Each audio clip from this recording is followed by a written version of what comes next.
Before we get into today's episode, don't forget to like, share and subscribe to the Open Doors Open Mind YouTube channel. Don't forget to follow us on Spotify and on our other social media platforms, Instagram, Facebook and now TikTok. Links to all will be in the description below. If you were to die tomorrow, would you be happy with what you've accomplished?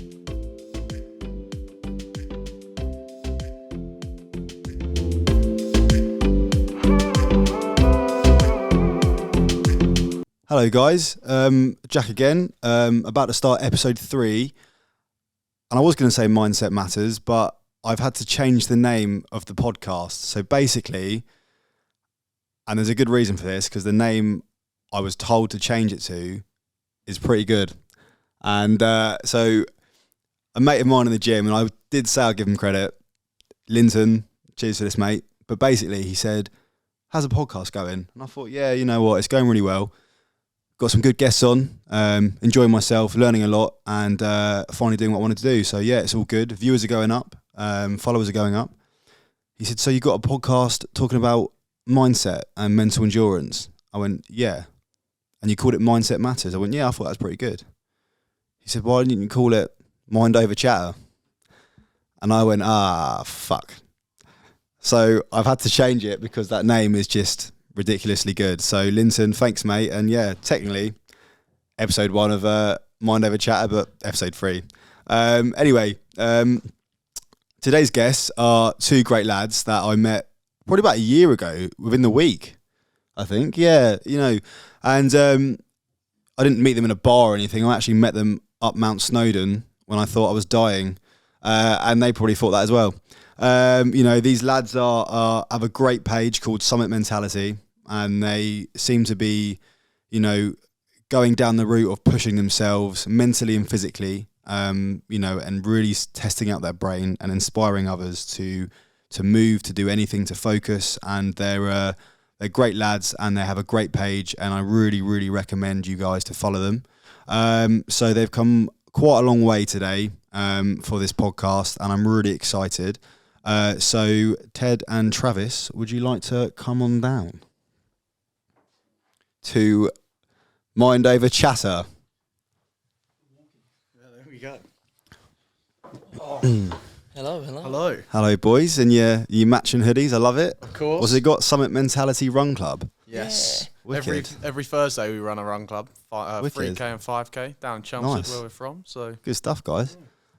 So yeah, obviously I gave you boys a little intro to people.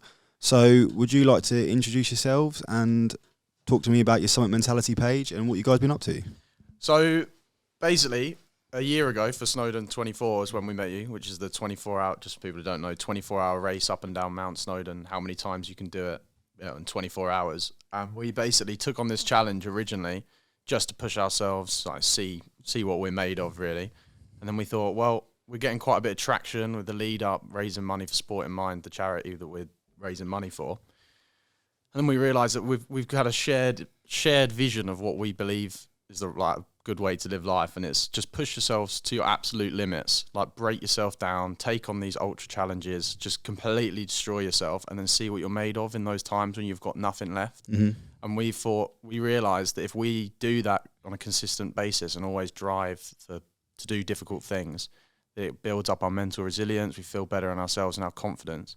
And then we thought, you know what, let's make this community and try and spread that message. And that's how Summit Mentality was born, really. So, you know, I've seen your page grow, and I've seen the running clubs you guys done, and you're definitely getting a lot of followers, and you're definitely getting a lot of people involved. So, you know, it's fantastic, because I do feel a lot of people out there, they do everything for show. It's not genuine. It's always a catch. They're always trying to sell something, or they're just doing it for likes. But I can really tell you boys are doing it because it's not artificial. It's you know, for a genuine cause. Yeah.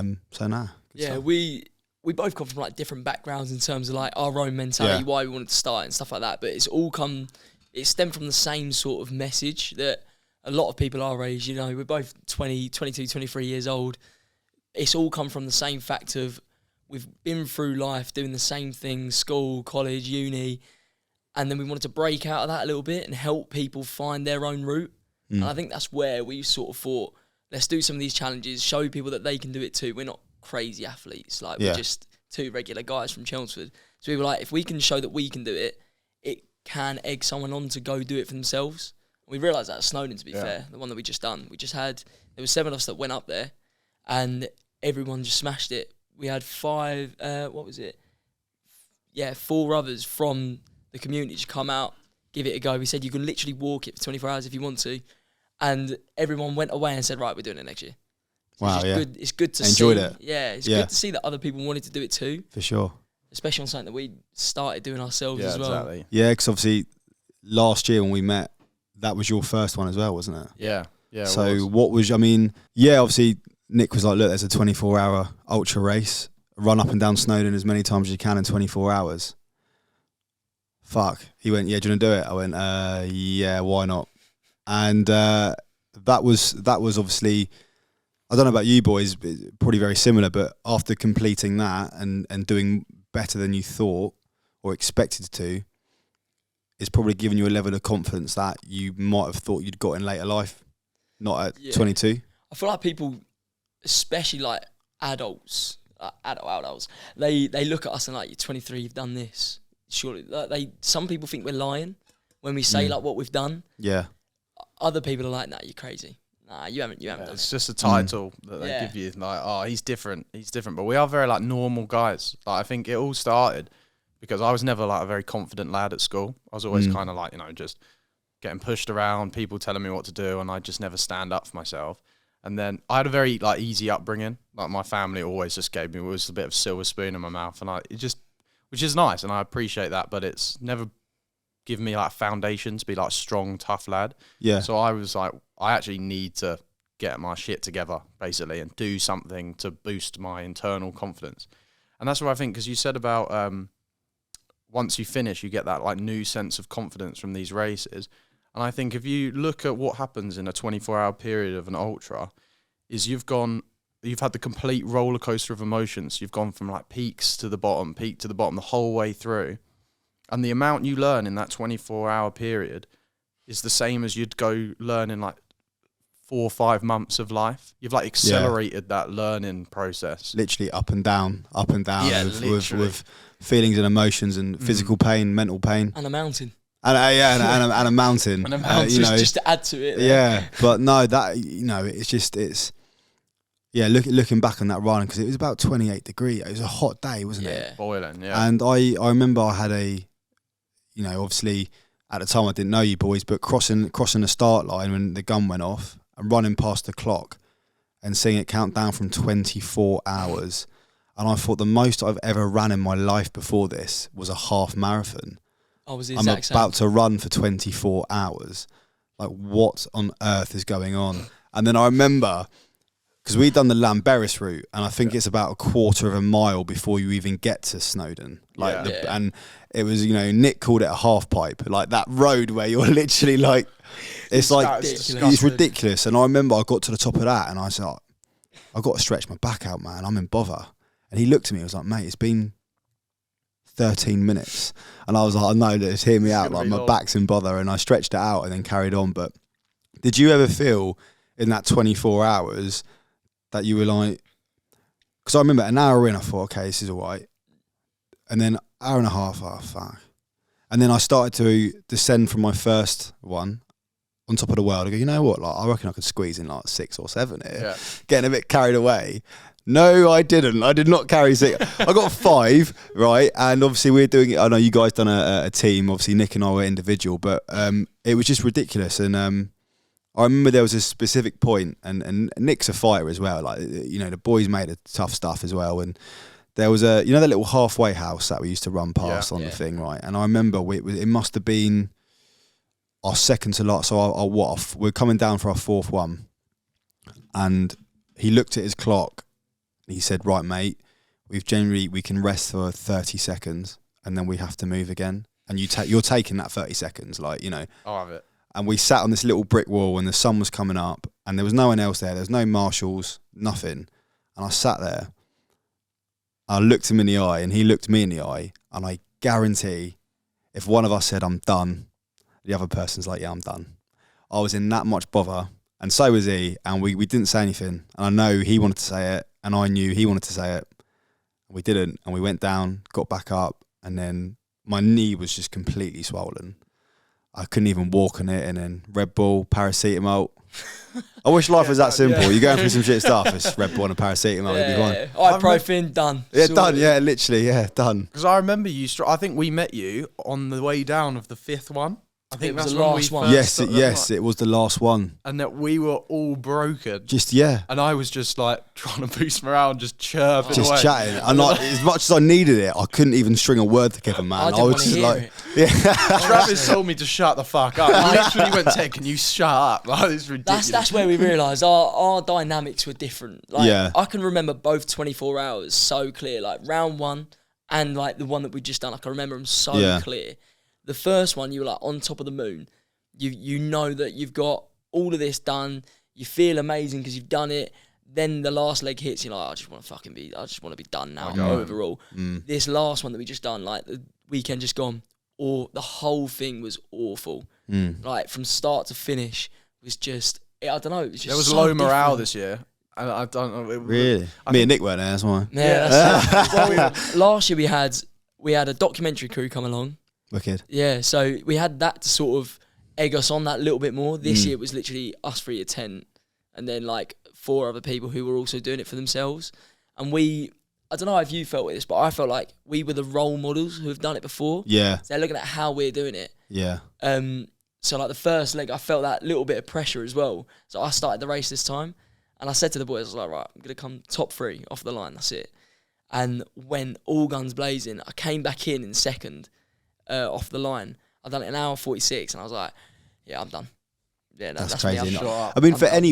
anyone, obviously, a lot of people have done Snowdon now, and they've climbed it, they got to the top, and it's taken them maybe like 4.5 hours, right?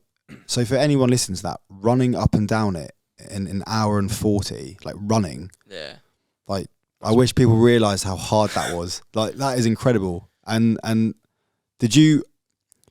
When you finished second, that first one, you come down, were you just sort of like, nah, that's not good enough? What was your mind saying at the time? Like, I had to get At that first. point, I don't know, I was satisfied, but at the same time, I'm so competitive. So the thing is, that guy went past me on the half pipe, Oh, yeah. and then as I got down, he sort of like, I spoke to him for a little bit. He was very Welsh, and he literally goes, "That's my house over there." I was like, "All right, I could take the loss now. That's Okay, all right, yeah, that's yeah. fine." He had all that time to Yeah. practice. So I'm Yeah. like Your back leveling, garden. I'm Yeah. like leveling with myself. I'm like, "Oh yeah, you lost to a good guy. I'll take that on the back. That's fine." But the one that got me was the guy who came in third, literally like 40 seconds after me, was a solo. Literally ate something, went straight back off again, and I'm there broken. My legs are in pieces. That's the thing I couldn't get my head round. It was you know, I'm not the fittest in the world, but I've got a good level of fitness, and I just got humbled that weekend. I come down with Nick, and there was that massive bag of Jelly Babies. I don't know if I've had them there this year. And Yeah, I'm not yeah, even all of joking. them. I took like the biggest handful. I was like, yeah, nice one. Got them down, and then I sorted myself out. He's like, right, Time come to on go. in. I went, I haven't even eaten yet. He's Yeah. like, mate, come on. And people will literally get into the bottom. They've just run up and down Snowdon in 28 degrees. And they're like, nah, I've got to do it again now. Just a gel and a grape. Yeah. There's no such thing as a finish line. That's the thing with that Yeah, event. yeah. For us, there was, because we had that lap, and we could have that rest. For the solos, there's like no such thing as a finish line until 24 hours up or until you want to quit.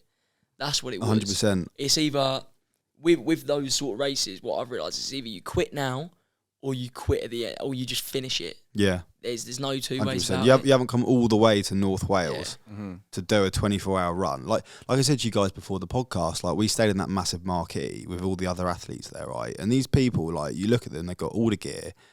They're fit as anything. They're in great shape. You see the Iron Man tattoos and you're thinking, oh my God. It's going on. Like, do you know what I mean? I'm what getting caught me off guard. humbled here. And, and it was, I was seeing these people, they're doing amazing, but it got to like 4 a.m, and I'm seeing them pack up their stuff and leave. And I'm like, that's not a 24-hour race. Like, you clearly had a goal. I want to do 5, I want to do this. And you've done it and you've left. Like, for me, like, that's not doing that's it. not And a I didn't 24 get like, I know one guy, he was like, funny enough, he opened up to us a lot. We met him and he was speaking about his mental health issues and the reason why he's getting into ultra marathons and stuff. He's been in and out of prison. He was, on drugs all the time. And we opened up to him a lot, and he was like, yeah, I've got to go back home because it's my boy's birthday tomorrow, and plus I want a Chinese. I was like, yeah, fair enough. You know what I mean? Plus But like, you know what I mean? Chinese. Yeah, but you know, but these some of these athletes, they were incredible shape, Iron Man tattoos, all the gear, and I'm just thinking like, surely, like, why are you going home? Hold it out to the end. Yeah. Yeah. And it was like that egged me and Nick on to like, nah, we'd do it. And obviously you boys done it as well. Like, we're staying till the end. I think I crossed the line 23 hours and 42 minutes, something like that. Yeah. You know what I We mean? were You've got- literally just with you, weren't we? It's like I was like, just reach your full potential with it. See how Yeah. far you can really go. 100%. There was funny because there was a guy, this is no lie for anyone thinking it's a lie. In Wales, there's a guy in front of me and Nick, and he had his name on his bib. I don't know if you remember, his name was Tom Jones. Oh, Do you remember Tom Jones? And we were just like having a laugh of him, like singing Tom Jones the way down, keeping ourselves like going. But I couldn't believe it, like running down Snowdon, surrounded by sheep in Wales, and the guy in front of us called Tom Jones. It was just like almost just, The most Welsh thing in the that world. is the most Welsh thing. You just needed Gareth Bale cutting about, and that was There's it. a good chance you find out you're both hallucinating. At that point. Yeah, 100%. Even there. That's He even definitely looked not like Tom Tom Jones. Jones as well. Look. Yeah, I know. Yeah, it's definitely Tom Jones. But no, obviously, yeah, like the 24-hour race all done, and obviously we done. Nick and I, obviously, we done the same challenge, the 4x4x48. Obviously, Teddy, you know, Bit you were poisoned. food poison coming out of both ends. 48 hours. Yeah. War. I know, but exactly. But obviously, for anyone not knowing what the challenge, obviously, Travis, myself, and Nick done, we had to run 4 miles every 4 hours on the clock for 2 days, or 48 hours. So you'd say get up at 8, you leave the house at 8, you do your 4 miles, you come back in, regardless of how long that 4 miles takes you, you're back and you're running at midday, and you do it again, and you're running at 4, and you're doing that, and you're doing it for 2 days straight. And what mental battles did you have, or what did you expect to have? And did they? It was that countdown clock again. Yeah, That's what it was. It wasn't a countdown of 48 hours. It was a countdown of the 4 hours from the moment you left. Like, we started at 7, so it was always odd, yeah. and it was just counting down every single time. It's right? horrible, isn't it? Yeah, it was mentally challenging from that aspect. Yeah, But it was also the wake up yeah, and trying to put yourself to sleep and stuff Yeah. like that. Because it's not even one night you're doing it; it's 2 nights. Yeah. All through the day, you're trying Yeah. to keep yourself entertained. I done it with, how many of us were there? 5 of us there, and we're all trying to feed ourselves, all trying to get ourselves like back in the motivation to go do it. We were waiting for each other to go for the runs. First 3 runs we done as a group. After that, we were doing solo runs. We were doing runs like in pairs. It got to the point where you couldn't stand each other, and morale Yeah. was so low yeah. until that final one. And that final one was just get It's it done. sluggish, isn't it? Yeah, It just was get it such. done. The first one's like the morale's just like, here we go, what an adventure. And then you get to like the halfway point, and we were running through Clapham High Street at midnight, and you know what? The thought I had for that, right, was okay, I'm doing a running challenge, I'm doing something physical and something obviously mental as well. But it was to the point where I wasn't getting any sleep. My body was completely shut down. My mind was telling me to quit, and I thought about every person that just doesn't want to get out of bed. And I was like, how I sort of understand a bit, nothing to your extent, but I get it of not wanting to get out of bed, not wanting to do anything, and just trying to sleep and getting rid of that pain. There's Right? 101 things you'd rather do. Yeah, That's what it 100%. And I'm not in no way comparing running to, people's mental health issues, but it was the closest feeling I've got to just going, this is probably tough for a lot of people who feel like this every day. But it was a bloody hard challenge. And obviously, David Goggins replied to your story on Instagram, and he'd done it with us as well. Stay hard. Yeah, stay hard. Yeah, he already was. I was hard after reading that. But yeah, no. He obviously. I saw that he replied to your boys. Yeah. Brilliant. It was brilliant. So, but yeah, like obviously with your page, and obviously for people that hopefully will search you up on Instagram and you get a few follows, like what can you see you boys achieving the next? You're still young lads. You know what I mean. You've still got a long way to go before you're even 30, and even when you're 30, you're still young. So what's the highest thing you want to achieve? Like, how big does Summit Mentality want to be? I just want to spread that positive message that we've been doing so far. I want to try and build this massive community where people aren't afraid to push themselves. Yeah. because that's the passion that we share. If you push yourself that one step further, you'll gain that mental clarity. You'll know why you're doing it. If you've got the reason behind it, you're just going to keep going, and you're not going to want to quit until you've reached that level of satisfaction within yourself. I think that's why we take on the challenge in the first place. We get asked it all the time. Why do you do it? What's the point? Just quit. And when you have your own personal reasons to why you're doing it, it will just fuel you. You can't explain it to someone else unless they've been through it as well. Yeah. So we just want people to, we just want people to go in and just try something for themselves. Because I think for me, it's like the reason I do it is a bit of a selfish reason, but it's I genuinely wake up every day and I'm like, I've got a mission to become a better version of myself. I'm tired of being unconfident. I'm tired of being lazy. I just got to get better, not just for me, but for my family and my friends around me. And I actually have like one life, so I don't want to just throw that down the drain, just sit there playing games all the time and just waste it. So I think for me, it's just, even when I'm doing all of these crazy things, like all these events and stuff, I still will come out of it and I feel so vulnerable during the races. I quit ultra running halfway through Snowdon 24 this year. I was coming down and I was like, I'm never doing it. Like, I was like, ultra running's not for me. We've all done that. I was like, I've quit. I'm like, this is the end of my ultra running career. And then I get back down and I was like, one more leg to go, boys. We're back. Yeah, that's it. We're back yeah. in the game. You do, but you know, your mind does play games with it. Like, you know, it was even going back to the 48-mile run. I'm pretty sure I really think I had a stress fracture. Yeah. And your mum was like, quit. And I thought, nah, bag of Doritos, can of Red Bull, let's go. You got to have that mentality in a lot of things. Like, if only things were that black and white in life for people going through some stuff. If only things was like, nah, come on, let's go. Because during those physical challenges, because you are pushing your body so hard to do something that your body shouldn't really do on a regular basis. Yeah. Your mind, like I said to you boys earlier, your sort of mind will derail into another track, which knows this is how I've got to cope with things. This is where I'm going now. And your body sort of is slowly following behind it. Yeah. And it's amazing how your body and your mind can go through so much trauma and stress, like physically and mentally. But your brain if you can train your brain and go through some tough things, it's amazing that your brain can actually basically pull you out of stuff. Yeah. And you can learn. Yeah, you can like surrender to that and learn how to like harmonize with your brain and your body. And that 100%. is, and I think that's when you go through all these challenges, and then, as you say, you're like dying up on the mountain. Then you still force yourself to go. And you learn the tools that you need to like lock in. And I think that, because a lot of people will be like, I don't really get why you do it. And it's because if you can get comfortable doing that and you know how to get through that pain cave and that proper trough where you just want to give up, that bleeds into your emotional life as well. Yeah.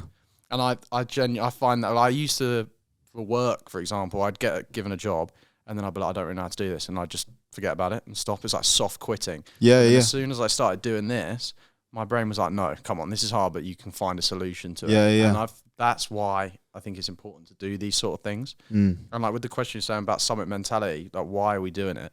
I think it's not to be like this, tell people this is the answer to life, but it's like you have more to give than you're currently giving. That's good, yeah. So, I like that. Yeah. So just try. Yeah. And no, I totally like that, because I think a lot of these, like, you know, influencers or celebrity fitness people, don't get me wrong, some of the things they're saying is probably very true and it helps a lot of people, but at the same time they never say this is just an idea, try it, if you don't like it you can find something else, but they almost like they want to force like you have to do this, you have to do that. And you see so many TikToks now of like these like, oh yeah, if you're not getting up at 4 a.m. and doing this, then like you're not going to make 100 grand a year. It's like the 5 a.m. club. You're like, I wake up at 4 o'clock to go to work. Yeah. I'm not up doing a workout at 4 a.m. My workout time's like 4 p.m. I don't do a workout at 4 a.m. But there's pressure on people to just like, what, should I be getting up at 5 a.m. to train? And they feel like they have to do it. Yeah, you've got to be realistic within your own life. 100%. That's the thing. Definitely. Everyone's life is so different. You've just got to be realistic for you. Yeah. And I don't. It's not that I don't agree with everything that's said on TikTok or anything like that. There's some people out there who are genuine, who are really smart in what they're saying. Yeah. But it's the ones that tell you to do something. They're the ones, the majority of the time, are wrong. Yeah. It's like, if you don't do this, you're going to fail. Yeah. But it's like, Oh, it's like, yeah, if you know, if you're not waking up at 5 a.m, if you're not, you know, if you watch porn, if you do this, you're not going to make $100,000 a year. It's like, who said I want to make $100,000 a year? Like, yeah, What, you're only 22 and haven't got like a Lambo? I know, yeah, joking. I know, man. You failed. Like I know. I think that's another thing with like social media, especially at our age. Like I felt the pressure of trying to make millions and millions at 23. You know, you'd love to. Don't get me wrong. Everyone would love to have a lot of money, but you've got such a long life. Yeah. It all builds up over time. Yeah. I don't want to rush too much. I want to take everything step by step, do everything right, so that in the future, whatever success may be for me, Comes naturally. yeah, it just comes. Yeah. Instead of force feeding it all the Yeah. time and just saying, right, I've got to do this, I've got to do that, Yeah. just to make, I don't know, make myself happy, just force it all the time. You could just wait, be patient, let the process happen. yeah, I'm very guilty of falling into that trap, to be fair. I am like, it's like a comparison. It's like I've got, if I'm not waking up doing everything that I need to do really well, like progressing all the time, I start to feel like I'll be sitting down watching a film after a day, like a long day, and I'm like, I've got to be doing something, I'm wasting my time. But then I've realised it's literally just leading to more and more stress, which is actually just making me worse at everything I'm doing. So it really is finding that balance, to be fair. It's easy trap to fall into, though, when everything you're looking at, you're scrolling through your feed. My Instagram feed's learnt, oh, you like people like David Goggins, Cameron Haynes, Joe Rogan. So I'm just going through and everything is like... So did you say you like Joe Rogan on a podcast? Sorry. We're cancelled. Everyone, we're actually cancelled. No, I'm joking. No, I'm joking. No, I'm joking. But yeah, no, I it's just like a thing. There's everything's okay if it's balanced. You know, like for instance, you know, there's a guy called Simon Sinek. He's a speaker. He does a lot of leadership stuff. And he says, I saw him with Stephen Bartlett the other day, actually. Yeah. He's a fascinating guy, and he was like, alcohol is okay. Too much alcohol is bad. Gambling is fun. Too much gambling is bad. Yeah. You know, he's like, everything's sort of okay. You can get a dopamine hit from a lot of things, but as soon as that balance is gone, that's when you know that it becomes toxic. It becomes dangerous, and that's the thing. You know, he also says like, there's age limits on drinking, gambling, smoking, but there's no age limits on TikTok and Instagram. You know, you're seeing kids at 8 years old with an Instagram page because their mum's made it for them. So what's that teaching them? You know what I mean? Like they're 8 years old, they've got an Instagram page. It's just and the kids can sit on there for hours, and then the parents go, okay, you just got your iPad, probably playing Angry Birds or something. You have no idea what that kid's watching. Yeah. No, not at all. You know what I mean? Yeah. And it's don't get me wrong. You know, social media can be used for amazing things. You know, I've seen people get £50 million donated to them because they needed some sort of, you know, surgery. You've seen people spread awareness for things. You've seen people, you know, reach out and like, I don't know if you saw that Dele Alli interview. Yeah. That was, you know, I don't know what this is. So yeah, Dele Alli was arguably at the time, he was 24, arguably probably one of the best young players currently in the world. Yeah. And he had an abundance of talent, an abundance of potential, and out of nowhere it disappeared, like almost overnight. And a lot of people going, oh, he's a waste of time, he's this, he's that, you know. And yeah, he come out recently and had an interview because everyone was like, where's this guy gone? Like, you know, like imagine like a boxer who's destined for greatness and just disappears off the face of the earth. Yeah. And he come out and he had an interview and he basically had the worst childhood imaginable. No one knew that, and all of a sudden it's like, oh shit, people are calling up TalkSport and wanting to apologise for Dele Alli because they've tried messaging him or they've tried this and tried that. So that's the power of social media, is that you can get messages out like that, and it's a shame that, you know, it can't be like that all the time. There's a lot of toxic stuff on there. Yeah, it's two sides to that story, isn't it? Because that's the thing. He's a massive influencer on social media, and some people will see that and say something to him that shouldn't be said, and now he's used it as such a good platform for him to get his message across, and now everyone is spreading a positive message to him. That's the thing with social media. There's two sides of it. Yeah, you just got to be careful what side you hit on. Yeah, it's like, I don't think it's objectively good or bad.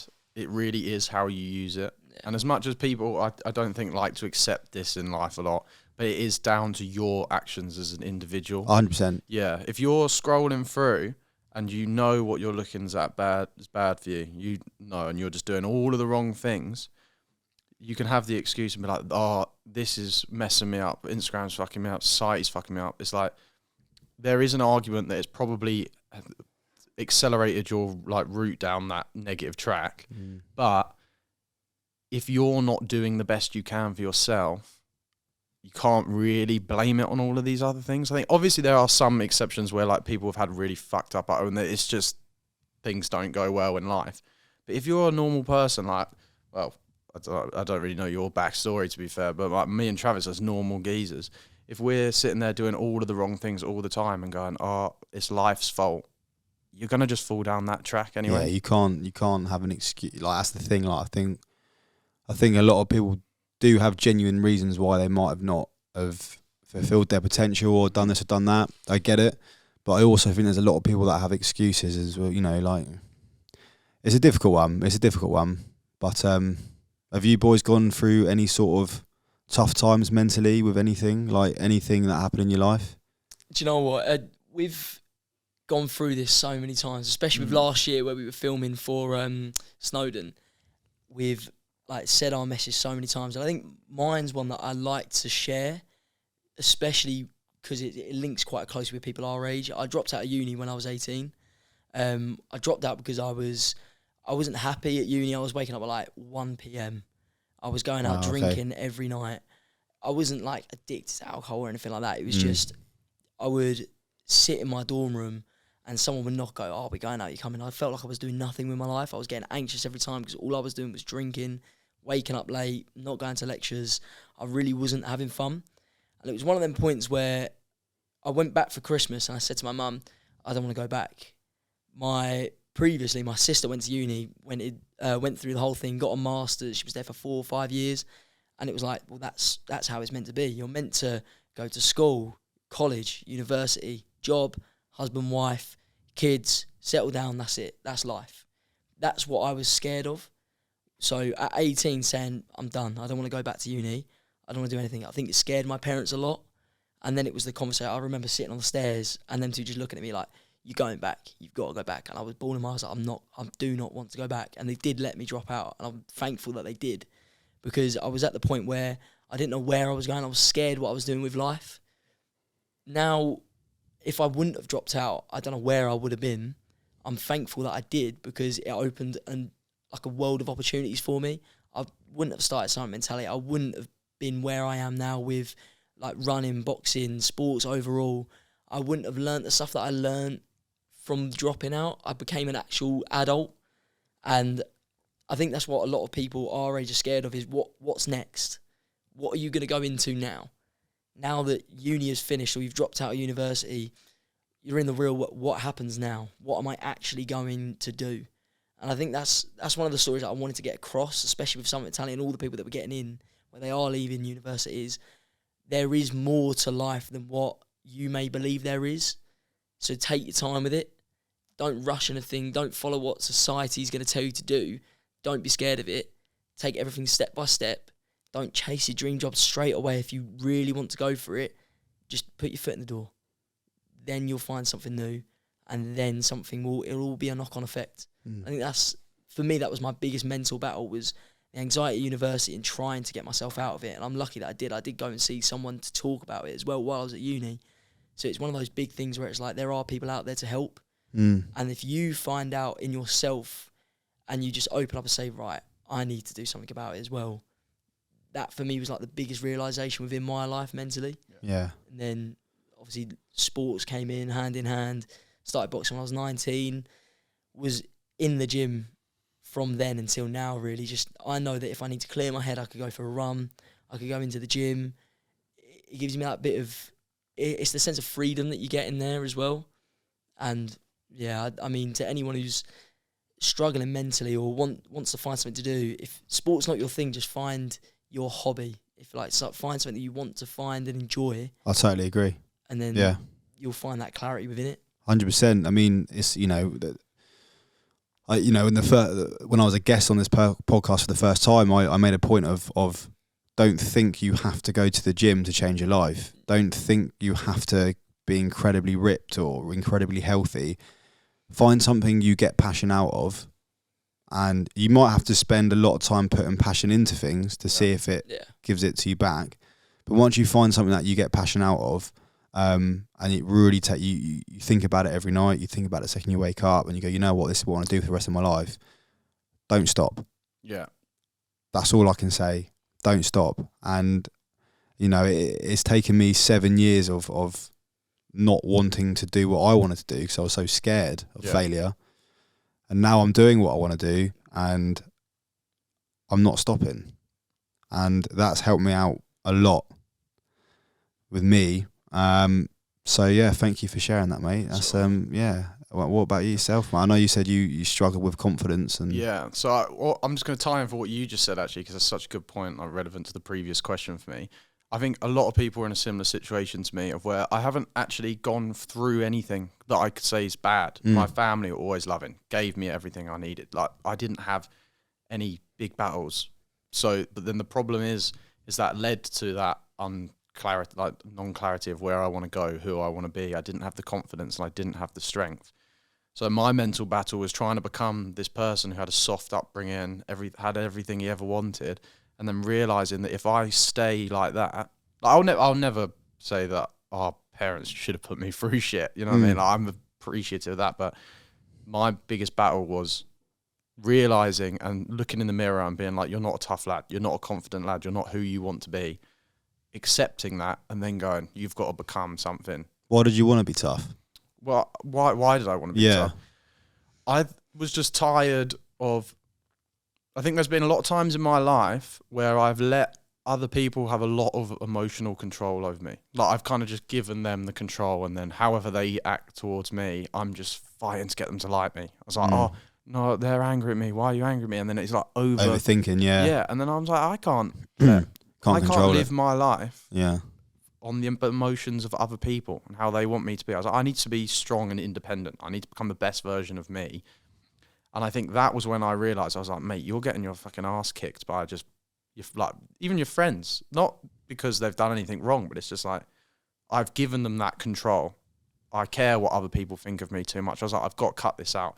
And the only way I can cut that out is from working on myself. And when you said about you have to put passion into things that you might not like, that was it for me. I literally read the David Goggins book, Can't Hurt Me. Unbelievable. Changed my life. Stay hard. Yes, literally that book changed my life, because I read it and I was like, you've got such a good message of you just got to go through shit.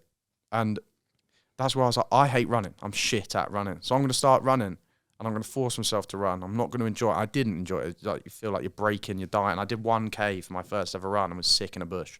Like, I didn't. But then I started just putting the passion in. I was like, I'm just going to force myself to do it. And now I love running. Like, obviously it's painful and sucks, but I put the passion into it and realised I actually like it and I get something out from it. Yeah. And that, I think, was when I first started to realise, oh, if I put the passion into something I didn't even know I liked, and I try hard, my confidence levels start to go up. I can take control of my life because I can now do things that I don't like doing. Yeah. And I think that's such an important thing. If you can force yourself to do things that you don't want to do and don't enjoy doing, you can go through anything. 100%. It goes back to that saying, doesn't it? Seek the uncomfortable, and the more you become comfortable. Yeah. Mm-hmm. Which I like a lot. And I never really had comfortability. I never really had any sort of. I mean, I had a lovely family. My mum and sister, and my auntie, my cousins, grandparents. Been really, really good. But I think what toughened me up from such a young age and having a thick skin is, obviously, I lost my dad at 12. Right. So I had to grow up in the most important years of my life, where you sort of want to have those chats. Yeah. You want to be like, oh, Dad, I like this girl at school, or I've got into a fight, or like I want to go to the gym. I never had that. So I started secondary school when I must have been there maybe like 3 weeks. Yeah. So joining secondary school was like big, wasn't it? It was like, oh mate, like this is the real world now. Yeah. Far from it, but no, you join there and you're like, it's the biggest thing ever. And then I'm pretty sure 3 weeks into it, Bill knocked on the door and let my mum know that they found my dad. So it was that was like fuck. And I remember I remember just sort of like, I was only, 11, 12. I just sort of like hid under like a blanket or a cushion at the time. And then within like 15 minutes of sort of going, I didn't even cry. I wasn't emotionally intelligent. I didn't even cry. Yeah. I just remember getting my school uniform ready and putting it over the banister. And then I've had just tried to have that mentality ever since. So I think you can go through a lot of stuff, and I think it's important for people to. Obviously, you don't want to go through shit, but at the same time, embrace it a bit. Yeah. Because in the long run, you'll be fine. That's where the real lessons come in, don't they? 100%. 100%. You learn more out of school. Yeah. You know what I mean? You learn school's great. You need it. It's important, but there's a lot of stuff they don't pick up on. Yeah. They don't pick up on, you know, the ability to chase your dream. They always try and give you a plan B, which, don't get me wrong, I don't really believe in plan Bs, personally. That's just my opinion. And obviously people might disagree with me, but I don't believe in having a plan B, because if you have so much passion for achieving something in your life and you are willing to dedicate your whole life to it, your whole time, your whole money, sacrificing everything to get it, if you don't give up, if you literally don't give up, how are you going to lose? Yeah. It's going to happen. Don't fall off the path to plan A. Exactly. It might take you 15 years, 20 years, 30 years, but if you have a plan B, you're just going to give yourself plan B after not really trying. You're just it's gonna be in the back of your mind saying, "Oh, I got the safety net. It's all right." Exactly. If I fall off, I've got this to come. Exactly. I just go. I get with some people who, you know, might not have a dream goal to fulfill in their life. They just go, you know what? I just want to earn good money and I want to be happy at my job, and that is absolutely fine. Sometimes I'm quite jealous of that, because they're good professionals, they love their work, but they don't really have anything they really want to achieve. They might just say, I just want a family and be happy. Yeah. That's a huge goal. Yeah. And they're doing that. But in terms of like a career, in terms of a life, you know, that if they don't have anything, they might get a plan B then. They might go, right, well, I might study this in case I lose this job so I can still make this money and still have my family. Yeah. So I get plan Bs for people, but for me, I don't even think about them. What's your plan A? My plan A, mate, is you know what? And I've said this a lot. I've said this. I'm becoming more vocal with it. A lot of friends and family knew what I wanted to achieve in my life, and I just kept telling a lot of people and wasn't doing anything about it. And, you know, doubt is removed by action, and people knew I had it in the locker. People knew I was always talking about it to the point where it's probably going, oh, fucking hell, he's on again. You know what I mean? It was one of them, and it was like I was talking to a lot of people about it, and then I never done anything, and that's what was causing my frustration. But what my plan A is, mate, is I want to be an absolute animal in terms of I want to help people with their mental health issues. You know, I want to be the first person to do this, to do that. I want to, you know, deliver motivational speeches to thousands of people. I want to give, for me, as much as doing this podcast now, and I fucking love it, but I want to be that motivational speaker that creates that raw energy back for people. Yeah. You know what I mean? They see me on a stage and they walk in, they go, I can't wait. I can't wait for this. Yeah. Because I can motivate someone now talking into this microphone, and it's going to make me feel good. Mm-hmm. I can't see that. Yeah. I want to be stood in front of thousands of people. You know that scene from Wolf of Wall Street where he's getting people hyped up and people are like going for it. Pick up the phones and start. Pick up the phones, start dialing. But that raw energy, not even just to make money, but just to go, you know what, fuck, I've got to grab my life now. Yeah. And I want people to come and pay and see me. Yeah. I want people to sort of go, oh, mate, you'd see me in the street. And I don't care really about fame, but I want people to come up and be, oh, mate, like, you really changed my life, man. Can I get a photo? Yeah. Yeah. That's all I care about. That's all I care about. I think that's so cool, because like I get the feeling of when you get so much pride in seeing someone get better and feel better 100%. based on a bit of information you've given them. Yeah. Well, like, for example, Run Club's so rewarding for that sense, because, for example, we have a girl there. We have a girl called Phoebe who comes, and she just started, and she came yesterday and did the 5K, and like with the last K, she could see she was like burning up, like her lungs. She was heavy breathing, like she was struggling, but she was like, I'm gonna get to the end. And she got to the end, and she was just like, I've done it. That was so good. And then just seeing that, even though we hadn't done anything, we just went, here's a route, do this route. Yeah. Seeing her come out at the end, and she'd gone through some deep shit. I was like, I know that feeling. I've been there. Yeah. When you're hurting and you've cracked on, and seeing that is so cool. But that's the beauty of it, right? Is that you didn't give her a piggyback to the finish line. She'd done it herself. Yeah. You didn't do anything. you might have said something which for you is like that, Yeah. but for her it's like that, Yeah. and you didn't pick her up and run with her. She'd done it herself, and Yeah. that's the same. That's the same with life. You know what I mean? Like you can't. If people want to do it, they will. Yeah. It's as simple as that. You know, actions speak louder than words, and it's an old-fashioned saying, but I stand by it because it's bloody bang on.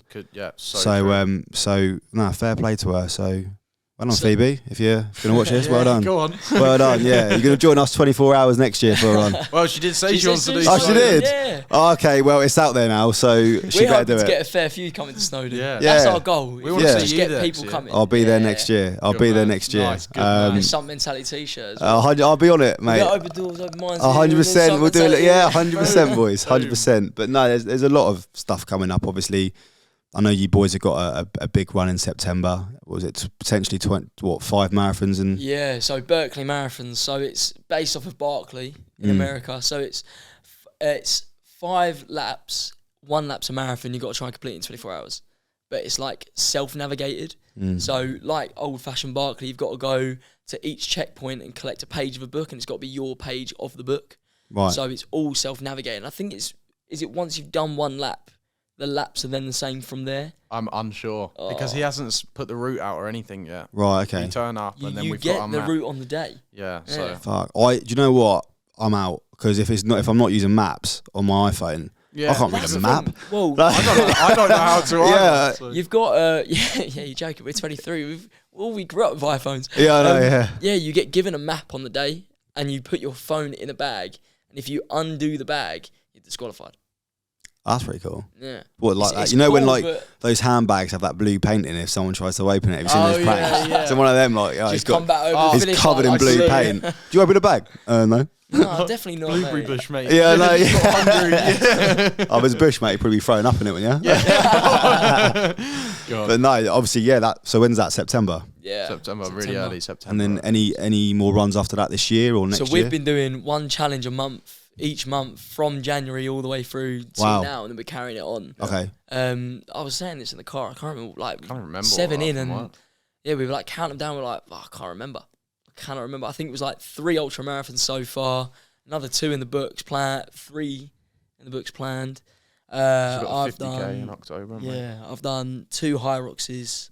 Do you know what Hyrox is? Yes, I saw that on your Yeah, Instagram. That looked yeah, pretty yeah. decent. It's hard. It's like an hour of work. Mm. But it's so intense. Like so intense. It's like 8-kilometer loop. You do 1 kilometer, then an exercise, another kilometer exercise. You keep going till you finish all 8 kilometers, and then finish the last exercise, and then you're done. And I had a call today with Hyrox about doing a 24-hour Hyrox. Bloody hell. Yeah, just because Please don't invite me. Once you've been invited. No, I'm not doing that. yeah, we've got that. We've been up Snowdon. How many times so far this year? We've been back Too to many. Snowdon. Yeah, 12 times. we counted that path. I think I've done it 10 times now in the past year. It's the worst path up Snowdon. Doesn't get easy, does it? No, It's horrible. It's just, yeah, it's draining as well, mentally draining. It's, you know what it was? Each Yeah. point. That's the problem. And you know, that's the thing. Like, I hate running down straight roads because you know how far you got to go. Yeah, You know what I mean? And yeah, it's just I remember on that Snowdon run, there was that bit where you go past the halfway house, go all the way up, and you do a little left-hand turn. Well, not left-hand turn, but you do it left, and there's almost those big concrete slab Stairs. steps. Oh, yeah. Horrid. And then you get to the top of that, and you go, oh, it's getting steeper. the shingles. And then you go, oh fuck. And then you don't get any sort of flat surface. Again, There's one Pretty little much the whole thing. Yeah, there was one like little 20-meter downhill and then back up again. yeah, That's it. That was Oh. like to the summit then. horrible. And you're like, oh, the summit's coming in, that's all right. Yeah. It is Then you run disgusting. down from the summit and then it starts going uphill. You're like, oh, fuck.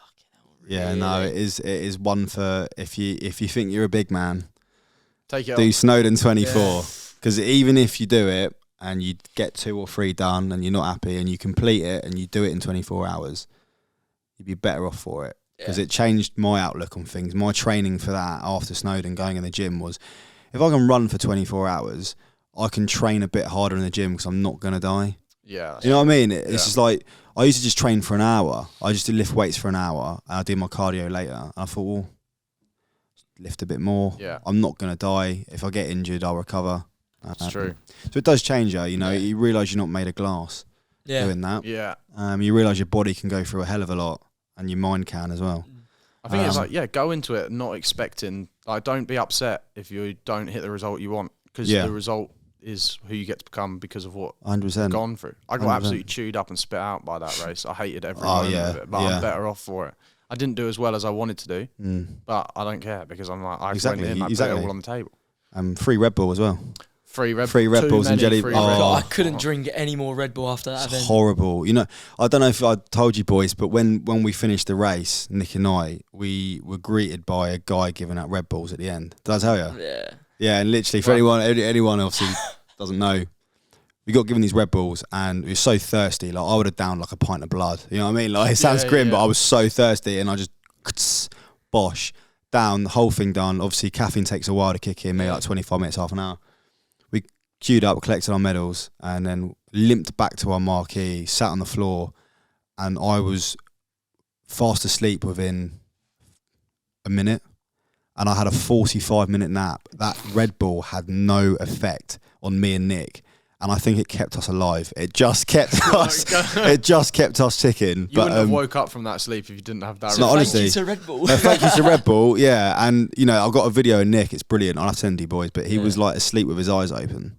Really? Yeah, I've got the full footage. Last year, we got back to our Airbnb, ordered Domino's. I think I probably ate like 3/4 of Domino's past that. Oh yeah, pizza. you do. You think, oh, I'm gonna? We went for it. We went to. We stayed in that little village near where the race finished. Yeah. I can't remember what it's called. And we went out for a curry. We ordered loads of stuff, and I think I had like half my curry, one naan bread, and I just bloated out. Yeah. And I don't know about you boys, but like, you know when like you see UFC fighters cut weight and they're all gaunt and everything like that. Yeah, yeah. I looked in the mirror after the run and I looked like I looked feral. You know what I mean? I was just like, what the fuck? You've been through some And I had one, I had one curry, mate, and I woke up and my face was all out here again. It was bizarre. It was really weird. I put on more weight from that than I do and anything else. Really? Yeah, like I think I consumed like 10,000 calories that whole 24 hours because it was just get down, eat. That's the thing. It was constantly, and I didn't get that.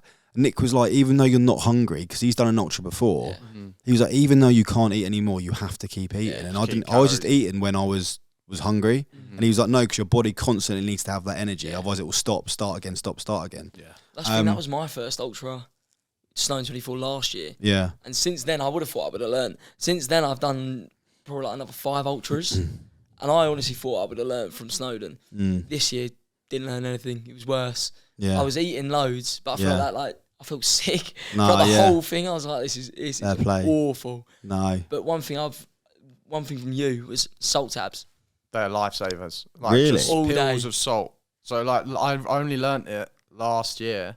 And after the did the first leg, absolutely steamed it. I was like, I feel good. I was like, I'm amazed how fit I feel now.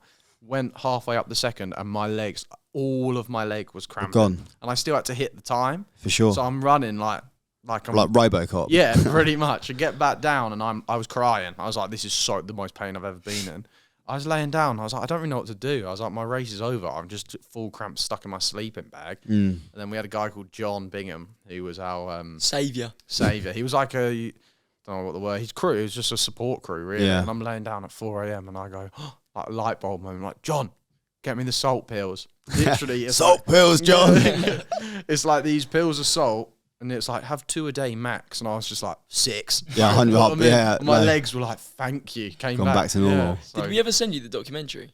You did, and I haven't had time to watch it. I'm not going to sit here and lie. I've got a new job, and I've been ridiculously busy, but I promise I will watch it. I promise I will watch it. There's a bit of Ted. I thought he was laughing. When I first watched it, I didn't realise he was crying. As he was coming down, you could sobbing. I didn't see the tears coming down his face, funny enough. Honestly, he was going up on his second leg, and you could hear him chatting to this guy, as he always did on all of his runs.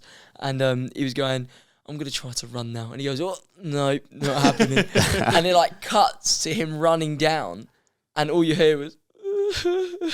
wheezing. Yeah, like, it was the worst thing I've ever been through. Nah, fair boys. Well, obviously, we're coming towards the end, and it's been... great having you. Honestly, I've been looking forward to this for a long time. It's been so hard to get you boys, obviously, to get you together as well. So obviously, thank you so much for coming down. Thanks for having us. But to wrap things up, I always like to ask my guests like quite a deep question to end things, just to, we've had a lot of laughs, and I like to make people at home and viewers listening just to think about things before we finish. And it's quite a deep question, funny enough. I wasn't going to ask you this today, but I heard it, funny enough, on a video about an hour before you turned up, and I thought, you know what, so it's not my question, but I'm going to ask it. And so the question is, if you were to die tomorrow, would you be happy with what you've accomplished? I love it. Look at each other here. Like, who's going first? Who's going? Yeah. That's all a bit of you, mate. First, I think I've got. Let the words just. But I wanted to spring it on you because I wanted I wanted an honest answer. I didn't want you guys to think of what you're going to say for all day. Now I need to sit here and think about it. Yeah. I like the question that when you said this at the start, you're like, I've got one question at the end. I'm not going to tell you what it is. Not that deep, and then bosh, deep question. I think I am proud of the fact that I've started the journey and learned that life's in my control. I think I'm proud of that. I've realised it's all down to me. It's not down to any extent. You've got that control. You found the control. Yeah. I mean, obviously, it's still white belt at it. Like, literally, I've got a long journey to go, but I'm pleased that I've started that journey and I understand that. And even when I go into ruts and go off, I still have the objective in my head. I know what I need to do. And I'm proud of that. I think the only thing I'd like to change if I did die tomorrow, I'd go back and be like, I kind of wish it didn't like that happen, was I want to spread that message more, make more people understand that life's completely down to them. You can do that, mate. That's my goal. So I guess if I died tomorrow, would I be proud? I'd be proud of what I've achieved for me. Okay. But I haven't done enough for the community yet, I think. There we go. So we know now, mate, that's what you got to do next. Yeah, there you go. Put it out there more. And you're not getting away with it. All right. I think for me, personally, I'd say I'm so proud of where I've come now. I'm so proud of the person that I am. I would hope to say that everyone around me would be proud of me as well. But I always believe I've got unfinished business. I always think that there's still something else that I can do. Yeah. There's still something else that I can push towards. I've always got that next goal in my mind. So knowing that I've still got that one more thing, I'm proud of everything I've done. I'm one of those guys that I don't live with regret. But you're not satisfied though. Yeah, 100%. Have you got anything in your head that would make you satisfied, or you don't know what it is yet? You'll know when you know. Yeah, I think one of my main goals, I would love to become maybe not a pro athlete, but known as an athlete, known as someone who has done all of these things and done it for a very, very good reason. And I've sort of always aspired to be known as a sportsman. I've grown up in sports. That's what I've wanted to do. So if I had one thing left to do, that is the one thing I would love to be known as is a sportsman. That's how I want to leave my footprint. There we go. So we both know what you boys want to do before you die. So trying hard, mate. Fucking try, mate. Because you never know, mate. In a week's time, who knows? Who knows? Exactly. And it sounds dark, but it's true, mate. It's true. I've known people that have bless him, I had a mate who took his own life, and I've had mates that have thought about it. I've known someone that have been told they ain't got long to live, and they've somehow survived. So it's life, innit? You just got to be honest with yourself. So now you told me what you wanted to do, and you told me what you got to do. There's no excuse. You've told us what you want to do. Exactly. There's no excuse now. There's no excuse. I'm running home. That's it. Yeah, just shallow boxing the whole way down the motorway. That's it. M25. Can we harness my car on so I don't have to pay for the petrol? Yeah. Training day every day. There we go. But honestly, boys, it's been an absolute pleasure. Thank you for coming down. Thank you for having us on. No, and we'll do something together. We'll do a challenge, Marathon des Sables maybe one day. I'm up for that. Yeah, I'm up for that. Yeah, we'll do something mad. On the bucket list. It is. We'll do something mad, and we'll have plenty more podcasts, plenty more meetups, and we'll do a lot more things. Yeah. Right, boys. Cheers, Thanks for coming down, boys. Take care.